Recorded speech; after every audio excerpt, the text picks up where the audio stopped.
ব্যস্ত থাকি। যদি আমাকে প্রয়োজন মনে করেন তাহলে আমাকে প্রয়োজন মনে করলে আপনাদেরকে দেখাতে হবে যে আমার কথা আপনারা শোনেন। আমার কথা না শুনলে আমার কোনো প্রয়োজন নাই। আমার প্রথম কথা হলো আপনারা বিশৃঙ্খলা থেকে দেশকে রক্ষা করেন, আপনারা সহিংসতা থেকে দেশকে রক্ষা করেন, যাতে আমরা যা যা আমাদের ছাত্ররা আমাদেরকে পথ দেখায় সেই পথে আমরা এগিয়ে যেতে পারি। এটা একটা খুব সুন্দর দেশ হতে পারে, বাংলাদেশ একটা খুব সুন্দর দেশের সম্ভাবনাময় দেশ। কাজে এই সম্ভাবনাগুলোকে আমরা নষ্ট করে দিয়েছি। এখন আবার সেই বীজতলা আবার তৈরি করতে হবে, আবার আমাদেরকে জেগে। দর্শক, ডক্টর মোহাম্মদ ইউনূস দেশে এসে কিন্তু হুঙ্কার দিলেন এবং বললেন তার কথা যদি শোনা না হয় তাহলে যেন তাকে আবার ফিরিয়ে দেওয়া হয় বা তিনি তার গন্তব্যে আবার চলে যাবেন। দর্শক, এছাড়া বাংলাদেশের জনগণকে বিশেষ সতর্ক করলেন, রাজনৈতিক দল সম্পর্কে কথা বললেন, বিএনপি জামাত নিয়ে কথা বললেন। তিনি আসলে কি বললেন, কি বার্তা দিলেন, কি কি থাকছে তার সরকারের, এই বিষয়ে পুরো জানতে চলুন আমরা সরাসরি ভিডিও স্ক্রিনে চলে যাই এবং সেখানে বিস্তারিত দেখে আসি। মজবুত করে আমাদেরকে সামনে এগিয়ে যেতে হবে। যারা এটা সম্ভব করেছে, যে তরুণ সমাজ, তাদের প্রতি আমি আবার সমস্ত প্রশংসা এবং কৃতজ্ঞতা জানাচ্ছি তাদেরকে। তারা আমার পাশে আছে। এরা এই দেশকে রক্ষা করেছে, এ দেশকে নতুনভাবে পুনর্জন্ম দিয়েছে এবং এই পুনর্জন্মে যে বাংলাদেশ পেলাম, সে বাংলাদেশ যেন অত্যন্ত দ্রুত গতিতে এগিয়ে চলতে পারে, সেটাই হলো আমাদের শপথ। সেটা আমরা রক্ষা করতে চাই, এগিয়ে যেতে চাই। আজকে আবু সাঈদের কথা মনে পড়ছে আমাদের, যে আবু সাঈদের ছবি বাংলাদেশের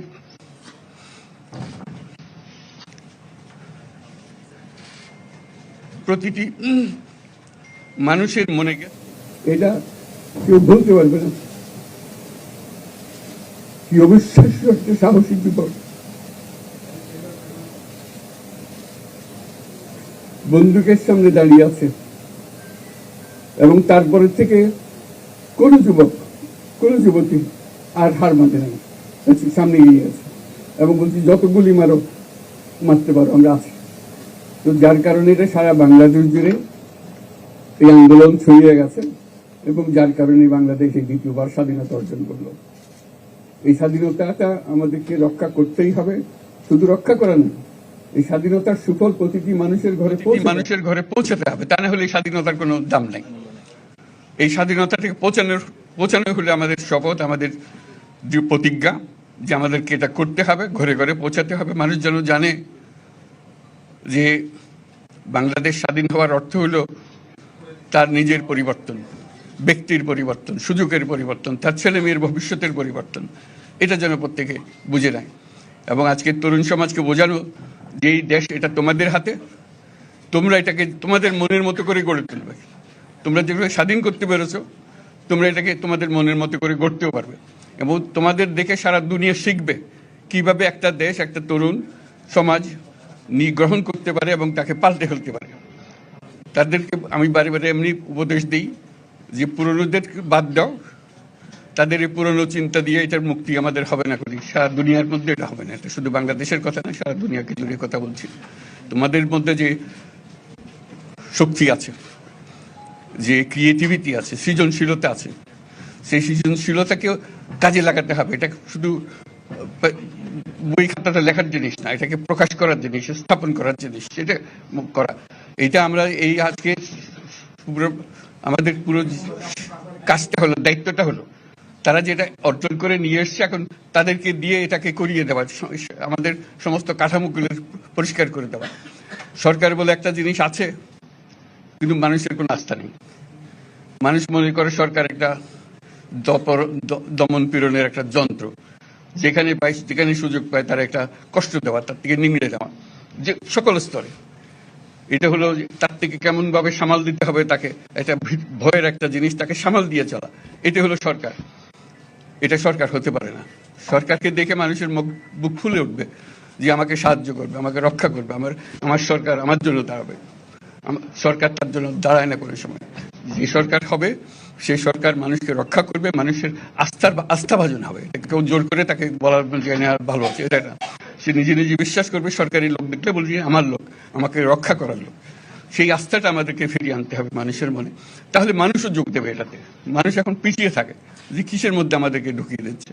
আমরা যেন জানতে পারি যে এইটা আমরা সবাই মিলে আমরা অগ্রসর হতে পারি। একটা বড়, সারা বাংলাদেশ একটা বড় পরিবার, এই পরিবার আমরা একসঙ্গে চলতে চাই এবং আমাদের মধ্যে দ্বিধা দ্বন্দ্ব যা কিছু থেকে সরিয়ে ফেলতে চাই। যারা বিপথে গেছে তাদেরকে পথে আনতে চাই, যাতে করে একসঙ্গে আমরা কাজ করতে পারি। এর মধ্যে আমরা শুনলাম, আসার পথে শুনে আসছি যে এখানে আইন শৃঙ্খলা ব্যাঘাত হচ্ছে, মানুষকে আক্রমণ করছে, ঘরবাড়ি জ্বালিয়ে দিচ্ছে, সম্পদ জ্বালিয়ে নষ্ট করছে, চুরি করছে, দিয়ে যাচ্ছে, অফিস আদালতে আক্রমণ করছে, সংখ্যালঘুদের উপর আক্রমণ করছে, হিন্দু, বৌদ্ধ, খ্রিস্টান, আহমদিয়া সবার উপর আক্রমণ করছে। এগুলো হলো ষড়যন্ত্রের অংশ, এগুলো আমাদের বিষয় না। আমাদের কাজ হলো এটাকে রক্ষা করা, সবাইকে রক্ষা করা, এটাকে প্রতিটি মানুষ আমাদের ভাই, আমাদের বোন, তাদেরকে রক্ষা করা এবং আমাদের একটা শৃঙ্খলা ফিরিয়ে আসা। বিশৃঙ্খলা, সহিংসতা এগুলো হলো অগ্রগতির বড় শত্রু। আমাদের যে যাত্রা শুরু হলো সেই যাত্রার শত্রু, কাজে এই শত্রুকে যাতে রোধ করা যায়, তাদেরকে বুঝিয়ে শুনিয়ে হোক, তাদেরকে আইন শৃঙ্খলার হাতে দিয়ে হোক, এটা বুঝাতে হবে। তাকে মেরে পেটে এটা ঠিক না, আইন শৃঙ্খলা নিজের হাতে ঠিক না। তাকে আমাদের আইন শৃঙ্খলা বাহিনী এমন হতে হবে, তাদের হাতে সুপর্দ করলে আমরা নিশ্চিন্ত থাকবে তার একটা বিহিত হবে। এমনগুলো আমরা হাতে দিয়ে দিলাম, 2 টাকা দিয়ে আবার ছেড়ে দিল, এটা যেন আবার না হয়। আমাদের সেই আস্থাটা আমাদেরকে আনতে হবে। কাজে আইন শৃঙ্খলাটা এখন আমাদের প্রথম কাজ। এই আইন শৃঙ্খলা ঠিক না হওয়া পর্যন্ত এটা আমরা অগ্রসর করার জন্য পদক্ষেপ নিতে পারবো না। আপনারা আমার উপরে আস্থা রেখে আমাকে জানিয়েছেন, ছাত্ররা আমাকে আহ্বান দিয়েছে, সেটাতে আমি সাড়া দিয়েছি। দেশবাসীর কাছে আমার আবেদন, আপনারা যদি আমার উপরে বিশ্বাস রাখেন, আমার উপরে ভরসা রাখেন, তাহলে নিশ্চিত করেন যে দেশে কোনো জায়গায় কারো উপরে হামলা হবে না। এটা আমাদের প্রথম দায়িত্ব। এটা যদি আমি করতে না পারি, এটা আমার কথা যদি না শোনেন আপনারা, তাহলে আমার প্রয়োজন এখানে নাই, আমাকে বিদায় দেন, আমি আমার কাজে থাকি, সেখানে আমি ব্যস্ত থাকি। যদি আমাকে প্রয়োজন মনে করেন, তাহলে আমাকে প্রয়োজন মনে করলে আমাদেরকে দেখাতে হবে যে আমার কথা আপনারা শোনেন। আমার কথা না শুনলে আমার কোনো প্রয়োজন নাই। আমার প্রথম কথা হলো, আপনারা বিশৃঙ্খলা থেকে দেশকে রক্ষা করেন, আপনারা সহিংসতা থেকে দেশকে রক্ষা করেন, যাতে আমরা যা আমাদের ছাত্ররা আমাদেরকে পথ দেখায়, সেই পথে আমরা এগিয়ে যেতে পারি। এটা একটা খুব সুন্দর দেশ হতে পারে, বাংলাদেশ একটা খুব সুন্দর দেশের সম্ভাবনাময় দেশ। কাজে এই সম্ভাবনাগুলোকে আমরা নষ্ট করে দিয়েছি। এখন আবার সেই বীজতলা আবার তৈরি করতে হবে, আবার আমাদেরকে জেগে উঠতে হবে। তারাই এই বীজতলা তৈরি করবে, তাদের হাত দিয়েই হবে এবং তাদের দিকে আমরা তাকাবো এবং আমরা তাদের নির্দেশ মতে। দর্শক, আশা করি পুরো ভিডিওটি দেখেছেন এবং বুঝতে পেরেছেন যে বাংলাদেশের বর্তমান পরিস্থিতিতে ডক্টর মোহাম্মদ ইউনূস কিন্তু দেশে এসেছেন এবং তাকে অভ্যন্তরকালীন সরকার দেওয়ার কথা ছিল বা তত্ত্বাবধায়ক সরকার দেওয়ার কথা হয়েছিল, সেখানে কিন্তু তিনি রাজি হয়ে তিনি দেশে ফিরেছেন এবং তিনি সরকার আজকেই তিনি শপথ গ্রহণ করবেন। সেই সাথে ছাত্রদের উদ্দেশ্যে, দেশবাসীর উদ্দেশ্যে, সবগুলো রাজনৈতিক দলের উদ্দেশ্যে তিনি ভাষণ দিলেন, কথা বললেন।